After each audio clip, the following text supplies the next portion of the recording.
আসসালামু আলাইকুম, সবাইকে জানাচ্ছি নতুন একটা ভিডিওতে শুভেচ্ছা স্বাগতম। অনেকদিন যাবত একটা বাইক খুঁজতেছি, যেটা হলো এফজেডএস ভার্সন 2। কারণ বর্তমানে খুবই জনপ্রিয় একটা বাইক, আর বর্তমানে এই বাইকটা এখনো মার্কেটে ভালো পরিমাণ বিক্রি হয়, আর এই বাইকটা রিসেল ভ্যালু অনেক ভালো। আর এই বাইকটা যেহেতু অনেকেই কিনে, তা বেশ কিছুদিন যাবত অনেকদিন যাবত খুঁজতেছি, আসলে বাইকটা কারোই পরিচিত পাচ্ছি না। তা অবশেষে আমার এক ফ্রেন্ডের পরিচিত, তার মাধ্যমে বাইকটা পেলাম।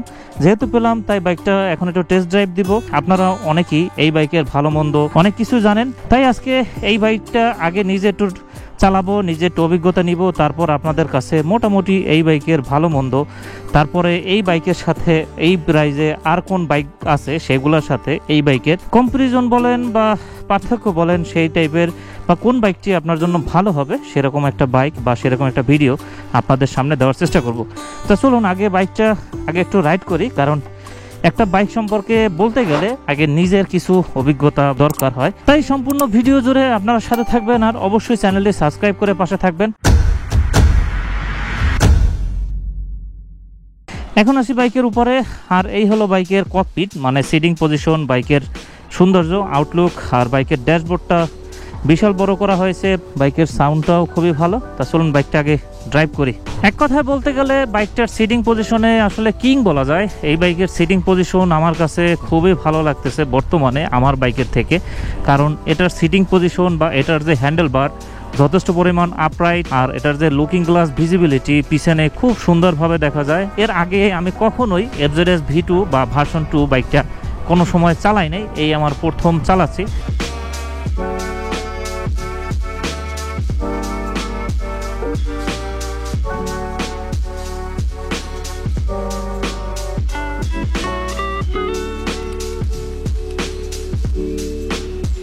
এই বাইকটা আমি কিছুক্ষণ রাইড করলাম, আসলে কিছুক্ষণ রাইড করে বাইক সম্পর্কে একটু ধারণা দেওয়া যায় না, তারপরেও মোটামুটি আমি আপনাদের এই বাইকটা আমার কাছে কোন জিনিসটা ভালো লেগেছে, কোন জিনিসটা খারাপ লাগছে, তাই সবগুলো এখন আমি আপনাদের কাছে বলতে চাই। প্রথমে ভালো লাগার যে বিষয়টা সেটা হলো বাইকের সিটিং পজিশন। এটা হলো সিটিং বা রাইডিং কিং বলা যায়, কারণ এই বাইকটার রাইডিং পজিশন বা সিটিং পজিশন খুবই ভালো লাগে, কারণ হ্যান্ডেল বারটা যথেষ্ট পরিমাণ আপরাইট আর খুবই কাছে। আমি 5 ফুট 5 ইঞ্চি, তা দেখতেছেন যে কতটুকু পাইছি, 2 পায়ে মোটামুটি ভালোই, হালকা একটু কাত হলে সম্পূর্ণই পাওয়া যায়।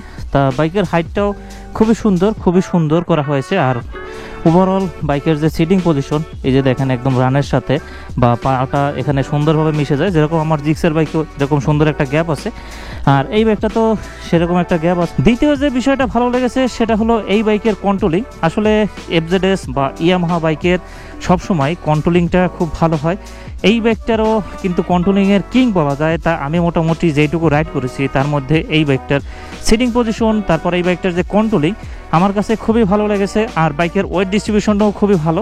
আর 3 নম্বর যে বিষয়টা ভালো লেগেছে সেটা হলো বাইকের গিয়ার পজিশন বা গিয়ার শিফটিং। এর আগেও আমি এফজেডএস V3 চালিয়েছি, আর এই প্রথম এফজেডএস V2 চালালাম। তা এই বাইকের গিয়ার পজিশন বা গিয়ার শিফটিংটা খুবই সফট, খুবই নরম। এই বাইকটার ক্লাসটাও খুবই সফট করা হয়েছে, এবং গিয়ার শিফটিংও যত হাই RPM-এও যদি গিয়ার শিফট করা হয় তাহলে বাইকের যে গিয়ার শিফটিংটা খুবই সুন্দরভাবে শিফটিং হয়, কোনো সাউন্ড হয় না, কিছু হয় না। কিন্তু আমার জিক্সার বাইকে আমি যখন গিয়ার শিফটিং করি তখন খট করে একটা শব্দ হয়। চতুর্থ যে ভালো দিকটা আমার কাছে লেগেছে সেটা হলো বাইকের ব্রেকিং সিস্টেম।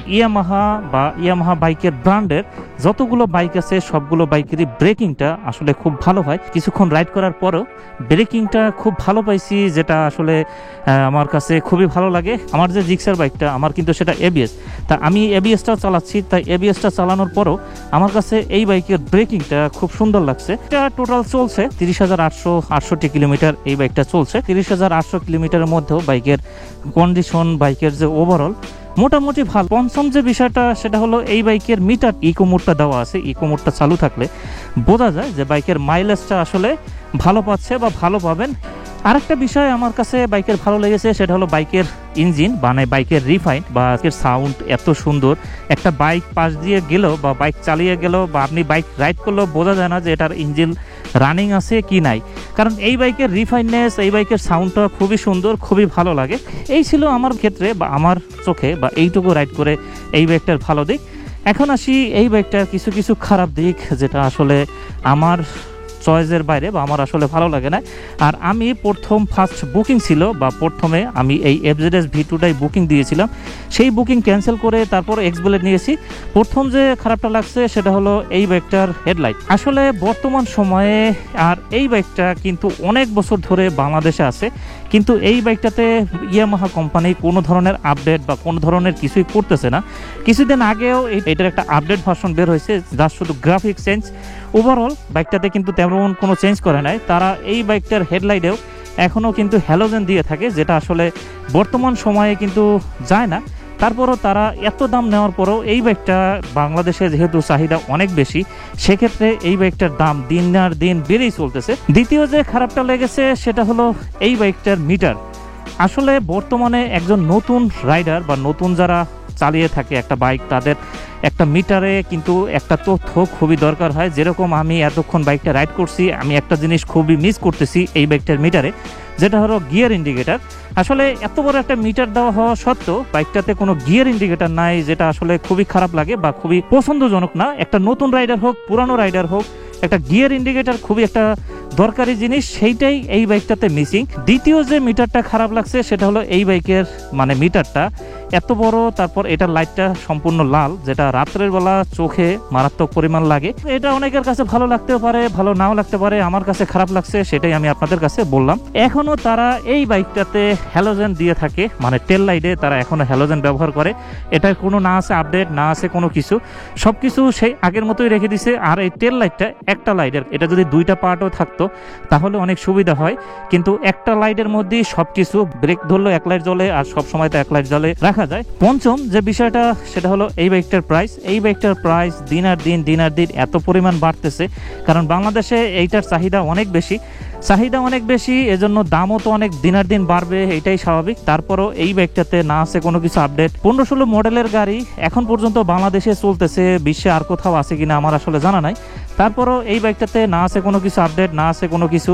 তারপরও এই বাইকটার দাম দিন আর দিন বেড়ে চলতেছে অনেক পরিমাণ। আমি এখন যে ভিডিওটা বানাচ্ছি, এখনও বাংলাদেশের মার্কেটে এটার দাম চলতেছে 2,40,000-এর কাছাকাছি। 2,40,000-এর মধ্যে কিন্তু বাংলাদেশে আরও কিছু বাইক পাওয়া যায়, যেরকম হোন্ডা এক্সব্লেড, তারপর সুজুকি জিক্সারের FID, তারপর 2,40,000 আর একটু বাড়ানোর, আরও যদি 20,000 টাকা বাড়ানো হয় তাহলে কিন্তু বাজাজের N1 60টা নেওয়া যায়। সেক্ষেত্রে কিন্তু এই বাইকটাতে সেরকম কোনো কিছু আপডেট নাই, সেরকম কোনো কিছু আহামরি কোনো জিনিসও নাই। ষষ্ঠ যে বিষয়টা খারাপ লাগছে আমার কাছে এই বাইকের পাওয়ার। আমি যে জিক্সার একটা পাওয়ারফুল বাইক ব্যবহার করতেছি, সেই পাওয়ারফুল থেকে এই বাইকেতে শিফট হলাম, তা মোটামুটি এই বাইকটাতে পাওয়ার আমার কাছে কম, হালকা একটু কম মনে হয়েছে। তারপরও এই বাইকটাতে যে দেখলাম রেডি পিকআপটা হালকা একটু কম টের পাচ্ছি। যারা FZS ব্যবহার করেন তারা এটা বিশ্বাস করবেন কিনা জানি না, কিন্তু আমার কাছে এরকম পাওয়ার একটু কম মনে হয়েছে।